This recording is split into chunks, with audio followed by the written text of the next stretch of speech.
bem-vindos ao programa Partiu IF. Eu sou o professor Alex Pimenta e a nossa aula de Ciências da Natureza hoje vai tratar de radiação eletromagnética e sua aplicação na saúde. O que nós vamos esperar dessa aula? Conhecer o que são ondas e classificá-las. Precisamos ainda aprender sobre as características dessas ondas. Depois, conhecer ondas eletromagnéticas e suas aplicações no cotidiano. E, por último, entender essas ondas como um recurso tecnológico aí para a saúde, para a área da medicina. Para começarmos, vamos observar essa imagem aqui. Veja bem, nós temos este garoto chutando a bola que bate e quebra a vidraça. A energia do pé do garoto foi transferida para a bola e a bola se direcionou até a vidraça. A bola é matéria mais energia. Quando a bola tocou num outro objeto, neste caso é a vidraça, ela transfere a energia da bola para a vidraça, quebrando-a. Poderia ser empurrando se fosse um outro objeto. Então houve uma transferência de energia, mas também de matéria. Mas a pergunta é, será que nós podemos transportar energia sem transportar a matéria? Apenas energia? Então veja aqui, nós temos a água pingando sobre uma bacia e formando essas ondas. Ou nós podemos balançar uma corda que formará também essas ondas aqui. Vamos entender como isso funciona. Então, uma onda é considerada uma perturbação periódica, viram o pingo caindo, um depois do outro, então há um período entre eles. E esta perturbação vai fazer a energia propagar, sendo transportada de um local para outro. Nesse sentido aqui, do pingo de água, cada vez que o pingo de água toca a bacia com a água, forma-se onda, que vão levar a energia para vários sentidos, mas apenas a energia, a matéria ficará retida no seu local. Então há uma transferência de energia de um lado para o outro, e isso causa, as chamadas ondas ou transferência de energia. Existem dois tipos básicos de ondas. As primeiras chamadas de ondas mecânicas. Mecânicas porque elas dependem de um meio material para se propagar. Este meio poderá ser sólido, como por exemplo a energia formando ondas em uma corda que você balança, ou o exemplo que vimos anteriormente, que há pingos de água sobre uma bacia com água, então um meio líquido, ou um meio material gasoso, como por exemplo as ondas sonoras, a voz que vocês estão ouvindo se propaga através de meio gasoso. A segunda forma de ondas são as chamadas ondas eletromagnéticas. Neste caso, essas ondas elas não necessitam de um meio material para se propagar. Por exemplo, a luz, as ondas de rádio, as ondas de micro-ondas, entre outras. Elas se propagam, portanto, ou podem se propagar no vácuo, sem a necessidade de uma matéria. Bom, para conseguirmos entender como as ondas funcionam, nós precisamos definir alguns critérios que vão construir os conceitos básicos para a compreensão deste conteúdo. Então, primeiro, nós temos ondas chamadas de transversais. Neste caso, a perturbação, que é o movimento que emite a energia inicial, ela vai no sentido perpendicular da onda. Então, vejam, eu chacoalho a corda nesse sentido e a onda se propaga no sentido contrário, perpendicular. Movimento para um lado, propagação para outro lado, são transversais. Depois nós temos as ondas longitudinais. Neste caso, a perturbação é coincidente com a direção da propagação. Então eu puxo essa mola e ela encolhe e a onda vai no mesmo sentido da perturbação, ou seja, da ação, na direção da força que é aplicada. Então nós temos ondas transversais e ondas longitudinais. Depois, dentro de uma onda, existem as chamadas cristas. Então eu pego esta onda aqui, é uma onda transversal, veja que o movimento da mão é esse, mas o sentido da onda é esse daqui. Isto e isto são chamadas cristas. Por quê? Porque é a perturbação máxima que a onda consegue atingir. Depois nós temos os vales. Os vales diz respeito à perturbação mínima que a onda pode atingir, ou seja, essa parte de baixo aqui, ó, o fundo do vale. Então eu tenho a crista da onda e o fundo do vale. E ainda temos a distância entre uma crista e o ponto de equilíbrio. Então essa linha central pontilhada que vocês veem aqui é o ponto de equilíbrio, porque ela divide exatamente na metade a altura da crista com a profundidade do vale. Essa distância que existe da crista ao ponto de equilíbrio ou do fundo do vale ao ponto de equilíbrio é chamado amplitude de uma onda, e ela determina aqui a quantidade de energia que está sendo transportada pela onda. Bom, depois nós temos o comprimento de uma onda. O comprimento de uma onda é a distância entre duas cristas, o tamanho dessa seta que está aqui, então dessa crista a essa, ou deste vale a esse. É importante verificar que tanto a distância entre as cristas quanto a dos vales são as mesmas, e isso diz respeito ao comprimento de uma onda e é representado aí pela letra grega lambda. Depois nós temos o período. O período é o tempo que a onda leva para executar uma oscilação completa. Então vamos imaginar o seguinte, ó, estamos aqui nessa crista, descemos lá no fundo do vale e voltamos na outra crista. Isto é uma oscilação completa. Então nós temos o comprimento de uma onda, de uma oscilação completa, e o período que ela demorou para fazer este trajeto todo é dado em tempo, precisa ser dado em segundos, e nós usamos a letra T para representá-lo. Isso pode ser calculado com a forma período igual 1 dividido por F, onde F é a frequência, que nós veremos aqui a seguir. Percebam que eu tenho período igual 1 sobre F. Agora, veja, nós temos frequência é igual 1 sobre T, que era o período da fórmula anterior. Então, frequência e período são duas grandezas inversamente proporcionais. A partir de uma, a gente consegue localizar outra. Mas o que é frequência? Frequência é a quantidade de oscilações completas por unidade de tempo. E ela é dada em Hertz. A unidade de medida é Hertz. Aí pode extrapolar-se para kHz, MHz, GHz, mas a unidade é Hertz. E isso significa a quantidade de oscilações que é dada por 1 segundo. Ou seja, frequência é igual a 1 dividido pelo período.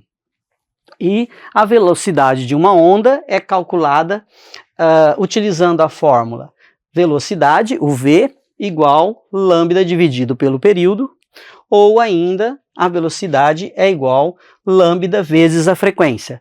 Percebam que há uma divisão pelo período ou uma multiplicação pela frequência, haja vista que essas duas grandezas, frequência e período, são inversamente proporcionais. E a relação desse comprimento de onda, ou seja, o espaço percorrido com o tempo que foi utilizado para fazê-lo. Pelo Sistema Internacional de Unidades de Medida, nós precisamos falar em metros por segundo. Então vamos ver como isso fica de forma mais prática com esse exercício aqui. Veja, observe a figura abaixo, que representa a propagação de uma onda mecânica de período de oscilação de 0,5 segundos e calcule. Vamos entender primeiro a figura para a gente conseguir respostas para essas 4 perguntas. Primeiro, qual é a amplitude da onda? Calcule a amplitude da onda. A onda é essa que está aqui. Aqui em cima nós temos a crista, aqui nós temos o vale. E nós temos uma informação aqui que a altura da crista ao vale é de 2 metros. Como nós temos esta linha central, que é o ponto de equilíbrio, ou o eixo de equilíbrio da onda, nós podemos entender que aqui é igual a 1 metro e aqui também igual a 1 metro. Logo, a amplitude, que é essa distância aqui, ou essa distância aqui, ela é igual a 1 metro. Depois, nós precisamos calcular o comprimento da onda. Lembra, o comprimento da onda é a distância entre duas cristas. Mas nós não temos essa informação. só que temos esta informação aqui que é extremamente importante para o entendimento do exercício. Se nós olharmos o tracejado de 30 centímetros, ele começa na crista da onda e ele termina aqui na interseção com o ponto de equilíbrio. O que isso quer dizer? Que eu posso pegar aqui do fundo do vale e traçar outra linha dessa forma aqui. Essa linha também continua, não é? Agora eu tenho, veja bem, outra interseção do período, né, com a crista. Então o ponto de equilíbrio aqui com aqui, que é a crista da onda. Ou seja, essas 4 distâncias que aparecem aqui, elas precisam ser iguais. Então, se eu tenho 30 ali, eu tenho 30, 30 e 30. Logo, o comprimento da onda, que vai daqui a aqui, é 30 vezes 4, portanto, 120 centímetros, porque está dada em centímetro. Já temos essa informação aqui, 120 centímetros. Mas eu falei para vocês há minutos atrás que o sistema internacional, ele utiliza metros por segundo, porque nós vamos ter que calcular depois a frequência, que é dada em hertz, e a velocidade. Então nós vamos transformar isso aqui em metros, dividindo isso por 100, que vai me dar um valor aqui de 1,2 metros, correto? Então nós temos uma amplitude de 1 metro e um comprimento de onda de 1,2 metros. Guardem essas duas informações que elas serão muito importantes para o próximo passo. Para calcular a frequência da onda, nós aplicamos a fórmula. Frequência é igual a 1 sobre o período. O período nos foi dado aqui em cima, 0,05 segundos. Então nós temos 1 dividido por 0,05 segundos, logo a frequência desta onda aqui é uma frequência de 20 Hz. Depois, para calcularmos a velocidade da onda, nós aplicamos a fórmula, velocidade é igual ao comprimento da onda dividido pelo período. O comprimento da onda foi de 1,2 metros, aqui que nós calculamos anteriormente, dividido por 0,05, que é o período que nos foi dado, t, nós vamos ter aí uma velocidade de 24 metros por segundo. Ou seja, nós temos aqui uma amplitude de 1 metro, nós temos um comprimento de onda de 1,2 metros, uma frequência de 20 Hz e uma velocidade de 24 metros por segundo, né? A partir do exercício fica mais fácil a compreensão do que nós temos aqui. Bom, existem alguns tipos de ondas, né? A primeira aqui, ondas sonoras. Ondas sonoras, elas são ondas longitudinais, então o movimento e o sentido da onda são os mesmos. Essas ondas longitudinais, elas são produzidas a partir da vibração de membranas nos instrumentos de percussão, ou em cordas, né? Ou em qualquer outro tipo de sonoridade que parta de uma ação, da aplicação de energia de uma força física. Então vamos pegar aqui esse violino como exemplo. À medida que as cordas vibram, elas promovem a vibração das partículas do ar que estão aqui do lado, e essas partículas, elas são como se fossem empurradas para longe do instrumento, condensam-se, elas ficam mais agregadas. E a partir do momento que entra uma segunda vibração, aquela partícula já está mais distante e uma outra vem. Então você tem assim uma agregação das partículas e ela vai se distanciando. Daí toca novamente, agrega novamente e vai se distanciando. Então você vai ter partes mais concentradas, partes menos concentradas dessas partículas. Mais ou menos dessa forma aqui, veja. Então estamos falando de uma onda longitudinal. Percebam que ora há uma agregação, outra há um distanciamento maior dessas ondas. Aqui, a fonte de áudio emite o som, as partículas são concentradas e elas vão se distanciando porque a onda é longitudinal.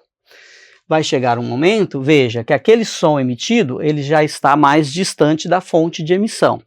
E esse distanciamento, ele vai para todos os lados. Há um segundo toque aqui, outra parte concentrada será emitida. Então nós teremos esta parte aqui mais concentrada, adensada, e esta parte aqui mais rarefeita. E isso vai formar várias camadas enquanto aquela fonte ficar emitindo o som. No que diz respeito à velocidade de propagação do som, isso vai depender do material em que ele está se propagando. O som ele pode se propagar no ar, em meios gasosos, ele pode se propagar em líquidos e ele pode se propagar também em materiais sólidos. Em materiais sólidos, a propagação é mais veloz do que em líquidos, que é mais veloz do que em gás. Então, só a título de curiosidade para a gente ver, quando se propaga em gás, o oxigênio ou hidrogênio, os valores são relativamente baixos. 317 metros por segundo ou 1.280 metros por segundo. Quando nós vamos para um meio líquido, a propagação já chega a 1.450 metros por segundo. E se nós pegarmos, por exemplo, o ferro, que está aqui, temos aí uma velocidade de 5.130 metros por segundo. Ou seja, sólidos, líquidos e gasosos, sendo os gasosos os meios menos eficientes para a velocidade de propagação. Nós, humanos, a nossa orelha interna, ela consegue ouvir sons que estejam aí numa frequência de 20 Hz até mais ou menos 20.000 Hz. Se nós nos compararmos, por exemplo, com um animal próximo de nós, que é o cachorro, também mamífero, ele consegue ouvir sons de mais ou menos 15 Hz, até em torno de 45.000 Hz. Então veja, nosso som máximo é de 20.000, um cachorro consegue ouvir 45.000 Hz, porque ele é um animal que é um caçador, né? Ele é um predador, ele precisa ouvir a presa se aproximando, ele precisa criar uma estratégia de capturar essa presa. Então desenvolveu a audição mais que nós humanos. Sons que estejam abaixo de 20 Hz são chamados de infrassons, e sons acima de 20.000 Hz são chamados de ultrassom. Ultrassom, já ouvi essa palavra em algum lugar, né? Exames de ultrassom, por exemplo. A gente vai ver isso aqui também. O segundo tipo de radiação que existe, então falamos de ondas mecânicas, agora vamos falar de ondas eletromagnética. Então, nesse tipo de radiação, não há necessidade de um meio físico para ela se propagar, podendo se propagar no vácuo. A luz faz isso, as ondas de rádio fazem isso, né, de televisão, e essas ondas são utilizadas aí tanto para a transmissão de áudio e vídeo, quanto para a recepção, né, de áudio e vídeo, de som e imagem, pelos meios de comunicação. Isso tem uma relação com um chamado espectro de absorção ou espectro de radiação, vai dependendo de qual é o ponto de referência. Então aqui nós temos apenas uma parte desse espectro que eu vou mostrar de forma maior ali. Então veja, nós temos a luz, o sistema RGB que se fala, porque vai do vermelho, passando pelo verde até o azul. Mas todo esse espectro aqui, ele depende do comprimento de onda, e ele é apenas esta partezinha aqui, ó. Porque esta é a chamada luz visível. É a luz que nós enxergamos, porque à medida que os raios incidem sobre qualquer objeto, parte é absorvida, parte é refletida, e nós vamos enxergar exatamente a cor que for refletida. Mas o espectro de onda, ele começa lá, com ondas de rádio, e ele vai até raios gamas. O que a gente tem aqui é que quanto mais para a esquerda eu tiver, maior será a onda, o comprimento da onda. E sendo o comprimento de onda maior, a frequência será menor. Ou seja, comprimento de onda e frequência são duas grandezas inversamente proporcionais. Vejam aqui no final, ó. Eu tenho uma frequência de 10 à 25ª potência, ao mesmo tempo que eu tenho um comprimento de onda de 10 a menos 17. Ou seja, aqui as ondas são muito curtas e a frequência é alta. Aqui as ondas são longas e a frequência é muito baixa. E aí cada meio, né, cada equipamento que nós temos vai usar um tipo de onda desse daqui para poder funcionar corretamente. Este espectro que nós vimos aqui de luz visível é vista por nós e por vários outros seres vivos, incluindo as plantas, né? As plantas utilizam isso aqui, esta luz, para fazer o processo de fotossíntese e transformar essa energia. Veja que são ondas. Ondas é a energia sendo distribuída, né? Sendo trafegada de um local para o outro, e as plantas utilizam essa energia dentro desse espectro de luz para converter isso em energia química que entra na cadeia trófica e faz todo o processo aí de manutenção da vida no planeta. Então, nosso primeiro grupo aqui são as ondas de rádio. Aqui nós temos a menor frequência, e por ter a menor frequência, ó, estamos aqui, há aí com certeza o maior comprimento de onda. Você já deve ter percebido, quando entra no carro e vai ouvir uma rádio que está ali, uma FM, uma AM, alguma coisa assim, aparece lá um número. Aquele número, ele indica exatamente a frequência aqui que esse áudio, né, esse som está sendo transmitido. Então, se você estiver, por exemplo, ouvindo a rádio da TV Assembleia, que é aqui a nossa, né, parceira aqui desse programa, você vai sintonizar aqui o seu rádio em 89,5 MHz. Então você vai colocar lá no botão do seu rádio 89,5 MHz e você vai conseguir sintonizar aquele rádio, aquela estação de rádio. Isso quer dizer que ela está num determinado ponto desse espectro aqui, ó. Estamos falando em megahertz. Então a gente multiplica por 6, né? 10 elevado à sexta. Depois, o nosso próximo grupo aí são as chamadas ondas de micro-ondas. Esse aparelho é um aparelho muito comum nas nossas residências. Nós estamos aqui, ó, nesse espectro. Então veja que aqui eu diminuo o comprimento de onda, automaticamente eu aumento a frequência. Neste ponto, além dos aparelhos de micro-ondas existentes nas nossas residências, os radares que a polícia, que os guardas utilizam para determinar a velocidade dos veículos, utiliza este tipo de ondas eletromagnéticas, assim como alguns aparelhos da área de comunicação.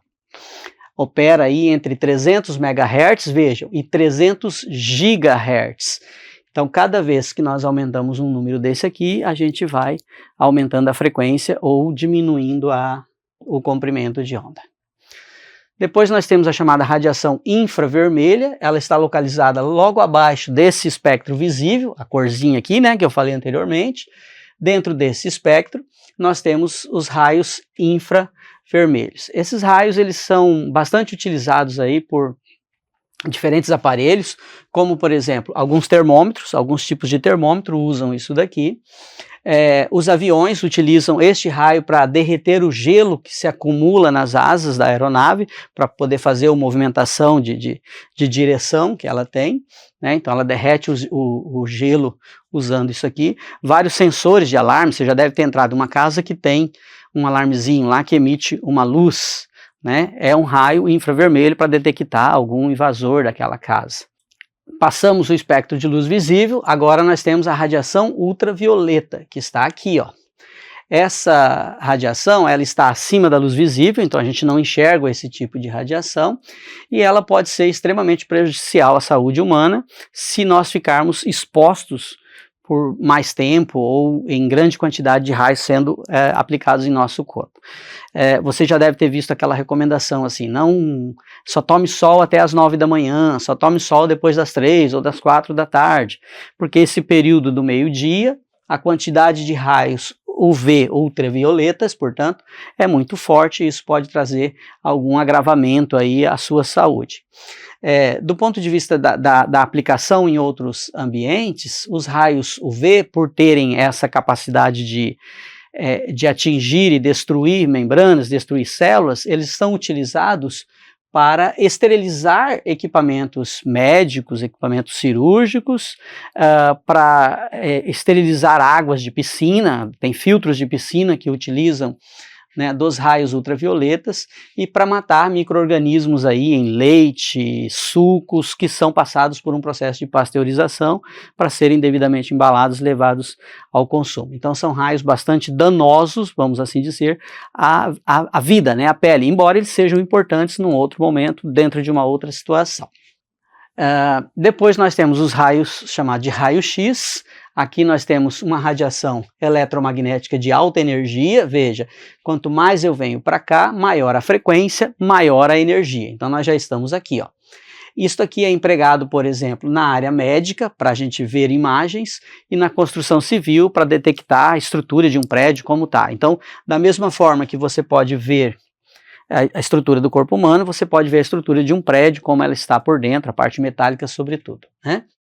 E por último, neste caso aqui, nós temos os chamados raios gama. Esses raios gamas, eles são ondas de maior frequência dentro desse espectro de onda, né, eletromagnética.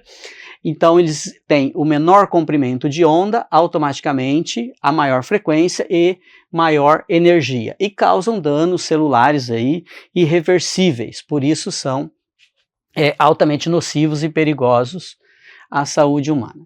Dentro da área médica, nós utilizamos esses raios, todos eles aí, de conjuntos ou separadamente, para diagnósticos e para tratamentos. Então existe um exame chamado ressonância magnética nuclear, onde campos magnéticos com ondas de rádio vão interagir com os átomos de hidrogênio que está no corpo daquele paciente, e ao fazer isso, eles vão permitir aí que sejam geradas imagens para que o médico observe o seu corpo por dentro e encontre alguma anomalia, alguma situação para ele poder tratar. É um exame de imagem, né? Depois nós temos a ultrassonografia. Esse é um exame muito comum, utilizado para observar o bebê durante o desenvolvimento, né? A gente chama comumente de ultrassom, porque são raios de ultrassom, raios com alta frequência que são emitidas pelo corpo e refletidas em algumas estruturas. Na medida que estas ondas são refletidas, elas são transformadas em som e em sinal elétrico que vão formar aí uma imagem pelo aparelho de ultrassom. Ainda a tomografia. A tomografia é uma imagem formada por sensores que vão detectar raios gama, veja, raios de alta frequência, alta energia, e raios X associado aos feixes de elétron que estão no corpo do paciente ou que são projetados pelo próprio equipamento, transformando aí isso tudo numa imagem para que seja analisada pelo profissional de saúde.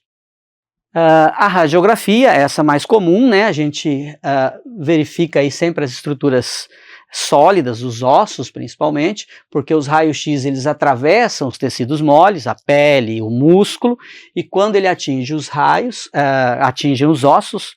Ao atingir os ossos, os raios são absorvidos e formam uma sombra, e é essa sombra que vai ser registrada em um filme fotográfico na imagem que nós conhecemos. As terapias, né? Então nós temos a radioterapia, que é radiação ionizante, então a gente está lá naquelas raios de alta frequência, que vão ser aplicados sobre uma determinada região, um tumor cancerígeno, na ideia de destruir as células malignas que estão ali e diminuir o tumor, impedir o crescimento ou livrar o paciente daquela doença.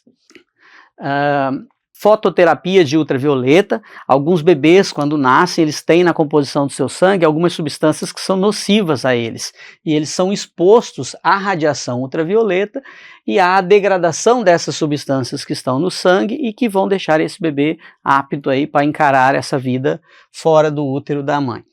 E nas cirurgias, né, uma cirurgia que se tornou muito comum nos últimos tempos é a cirurgia a laser para correção da visão ou para implantação de alguma lente no olho do paciente.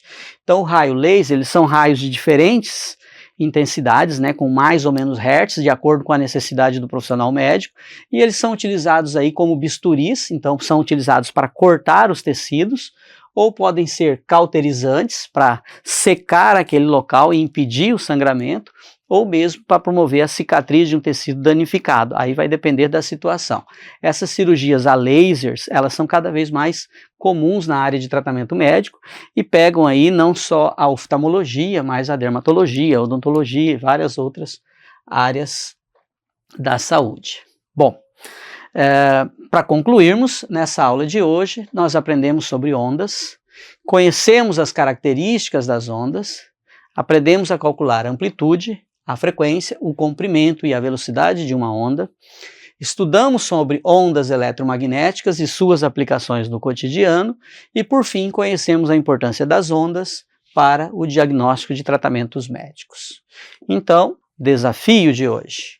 A radiação eletromagnética, ela tem capacidade de se propagar no vácuo, sendo que o comprimento da onda e a frequência são inversamente proporcionais, ou seja, quanto maior for a frequência, menor será o comprimento da onda. Dentre as radiações apresentadas abaixo, qual delas possui o maior comprimento de onda e, por consequência, a menor frequência quando estão sendo propagadas no vácuo? A. Raio-X. B. Ondas de raio infravermelhos. C. Ondas de rádio. D. Raios gamas. E D. Raios micro-ondas ou ondas de micro-ondas. Qual é a resposta certa?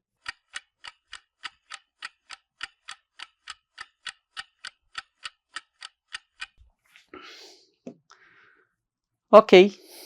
Ondas de rádio. Maior comprimento de onda, menor frequência. Muito obrigado por mais uma aula. Eu sou o professor Alex Pimenta e a gente se vê por aí.